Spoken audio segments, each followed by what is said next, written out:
Hello students, today we are going to start our next exercise, that is 2.5. In this exercise we will divide the numbers. This exercise is totally based on division. So our first sum is find the quotient and check the answer.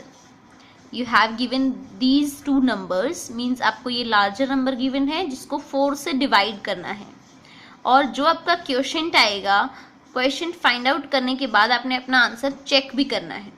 हम हमारे answer को ही question बोलते हैं, जो यहाँ पे हमारा answer आता है दैट इज क्वेश्चन. और जो हमारे पास लार्जर नंबर है जिसे हमने डिवाइड करना है वो क्या होता है, डिवाइडेंड. एंड जिससे डिवाइड करना है, जैसे 4 से डिवाइड करना है तो वो क्या है हमारा डिवाइजर. और जो लास्ट में हमारा रिमेनिंग स्टूडेंट्स जो बाकी बच जाता है, फुल डिवाइड नहीं हो पाता कई बार नंबर, और हमारा जो रिमेनिंग डिजिट बच जाती है वो क्या होती है, रिमाइंडर. सो इन चारों की हेल्प से ही हम बाद में चेकिंग करेंगे अपनी कि हमारा आंसर सही है या गलत है. So let's start. हम 4 से स्टूडेंट्स इस लार्ज नंबर को डिवाइड करेंगे, तो इस डिवाइडेंट को हम अंदर लिखते हैं और डिवाइजर को हम लेफ्ट साइड में यहाँ पे बाहर लिखते हैं. सो हम 4 का टेबल इस तरीके से पढ़ेंगे, इस तरीके से हम रीड करेंगे 4 के टेबल को, कि ये चेक करना है कि 6 कहाँ पे आएगा. देखो 4 1 जा 4 होता है, बट 4 2 जा 8, 6 से ज़्यादा हो जाएगा. तो हमने यहाँ पे वही नंबर राइट करना है जो इस डिजिट से कम हो, इससे ज़्यादा नहीं लिखना नीचे. तो हम इससे कम तो कहाँ पे लिख सकते हैं, 4 1 जा 4, 4 ही लिख सकते हैं. सो 4 1 जा 4, हम यहाँ पे क्या राइट डाउन करेंगे, 1. 4 1 जा 4. अब यहाँ पे आपने सब्ट्रैक्ट करना है, 6 में से 4 को सब्ट्रैक्ट करोगे तो क्या रह जाएगा, ओनली 2.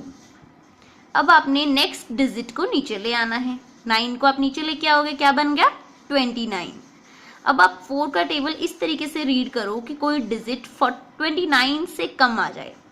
तो 4 7 जा कितना होता है, 28. सो 4 7 जा, हम 7 यहाँ लिखेंगे और जो आंसर आता है हमारा 4 7 जा 28, वो इसके नीचे लिखेंगे. अब 29 में से हमने 28 को सब्ट्रैक्ट करना है, तो 9 - 8 1 और 2 - 2 0. तो अब क्या बच गया, ओनली 1. तो हम इस 7 डिजिट को कहाँ ले आएंगे, नीचे ले आएंगे. तो क्या बन गया हमारा 17. अब हमने 4 का टेबल फिर से रीड करना है कि 17 से कम कोई जो नंबर है हमारे पास यहाँ पे आ जाए. 4 के टेबल में 4 पे जाएं, अगर 4 4 जा 16, तो हम 4 यहाँ राइट करेंगे और 16 यहाँ राइट करेंगे. अब 17 में से 16 को हमने फिर से सब्ट्रैक्ट करना है, तो 7 - 6 1, 1 - 1 0. अब ओनली 1 बच गया, 2 हमने ऊपर से ले लिया, तो क्या बन गए 12. और 4 3 जा 12 होते हैं, फुल्ली इस पे आ जाएगा. तो 4 3 हम यहाँ लिखेंगे, 4 3 जा 12, 12 - 12 0. अब हम ऊपर से 8 वाले डिजिट को लेके आएंगे, 8 नीचे आ गया. तो अब 4 2 जा 8 होते हैं, तो ये किस पे जाएगा, 2 पे जाएगा. 4 2 जा 8, 8 - 8 0. अब लास्ट में हमारे पास क्या बच गया, ओनली 7. 7 को भी हम नीचे ले आएंगे. 7 के टेबल में देखो, 4 के टेबल में 7 तो आता नहीं है. सो 4 1 जा 4, क्योंकि 4 2 जा करेंगे तो 8 हो जाएगा, जो हम लिख नहीं सकते. तो 4 1 जा 4. अब 7 में से 4 माइनस करेंगे तो कितना रह गया, ओनली 3. पीछे यहाँ कोई डिजिट नहीं बची 7 के बाद. ये हमारा सम सॉल्व हो गया. ये 3 आपका क्या बच गया, रिमाइंडर बच गया. अब आपने अगर चेक करना हो कि आपका जो सम है वो रॉन्ग है या राइट है, तो कैसे करोगे स्टूडेंट्स, इसके लिए एक फॉर्मूला है डिवाइडेंड. जो आपका बीच में ये है ना डिवाइडेंड, ये डिवाइडेंड किसके इक्वल होता है, अगर आप डिवाइजर और क्वोशिएंट इन दोनों को मल्टीप्लाई करके इसमें रिमाइंडर को ऐड कर दो तो वो डिवाइडेंड के इक्वल आना चाहिए. Dividend is equal to divisor into quotient plus remainder. तो आपने वही सारी वैल्यूज इनकी यहाँ पे पुट कर देनी है. डिवाइडेंड को आप पुट कर दो, देन डिवाइजर क्या था 4, क्वोशिएंट आपका क्या आया है वो लिख दो. उसके बाद रिमाइंडर क्या आया है 3, वो आप यहाँ पे राइट कर दो. साइंस आपने अच्छे से देख लेने हैं, डिवाइजर और क्वोशिएंट ये दोनों मल्टीप्लाई में होते हैं, और प्लस रिमाइंडर को आपने ऐड करना है. अब आप जब इन दोनों को मल्टीप्लाई करोगे तो आपका आंसर क्या आ जाएगा, 6,97,284, और उसमें आपने फिर रिमाइंडर को ऐड कर देना है. तब आपका आंसर क्या आता है, वही जो डिवाइडेंड के बिल्कुल इक्वल है. स्टूडेंट्स अगर यहाँ पे लेफ्ट हैंड साइड और राइट हैंड साइड दोनों इक्वल आ जाते हैं, दैट मीन्स आपने सम बिल्कुल करेक्ट किया है. लेकिन अगर ये इक्वल नहीं आते दैट मीन्स आपके सम में कहीं ना कहीं पे मिस्टेक है। सो आप अपनी मिस्टेक भी फाइंड आउट कर सकते हो इस तरीके से चेक करके। क्लियर है स्टूडेंट्स? ये तो हुआ 4 के टेबल का। 4 का टेबल तो सबको आता है, आपको भी आता है। लेकिन अगर यहाँ पे कोई ऐसा डिवाइजर हो जिसका टेबल आपको आता ही ना हो, तब क्या करोगे आप? जैसे हमारा नेक्स्ट सम है,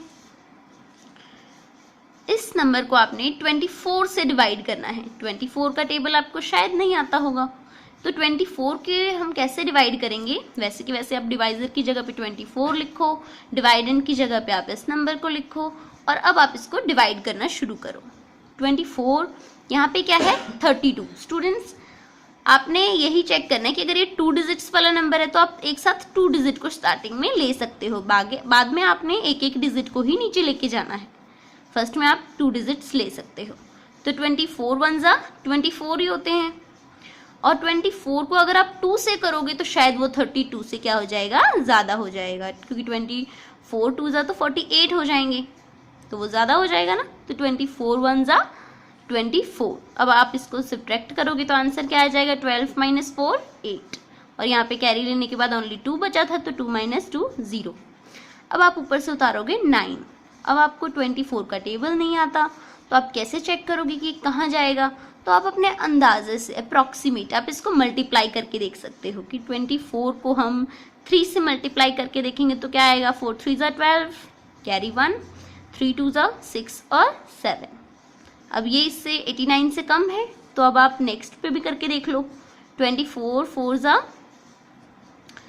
जा 16, कैरी आगे 1, 4 2 जा 8, 8 और 1 9, 96। अब 96 देखो इससे ज़्यादा है, तो हम इसके नीचे तो नहीं लिख सकते, सो हम 24 को 3 के टेबल पे लेके जाएंगे, और क्या आ जाएगा? 72। अब इसका आप सब्ट्रैक्शन करोगे तो आपका आंसर क्या आएगा? नीचे 17, उसके बाद आप ऊपर से फिर 6 को नीचे लेके आ जाओगे, क्या बन गया? 176। ऐसे ही आप 24 को फिर 5 से मल्टीप्लाई करके देखोगे, 6 से मल्टीप्लाई करके देखोगे, 7 से मल्टीप्लाई करके देखोगे, तब हमारा आंसर आएगा 168, जो बिल्कुल इसके नियर अबाउट है, इसके नज़दीक है।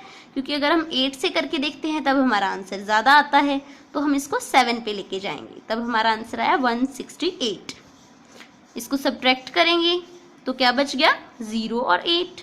हमने 7 वाले डिजिट को ऊपर से ले लिया, क्या बन गया? 87।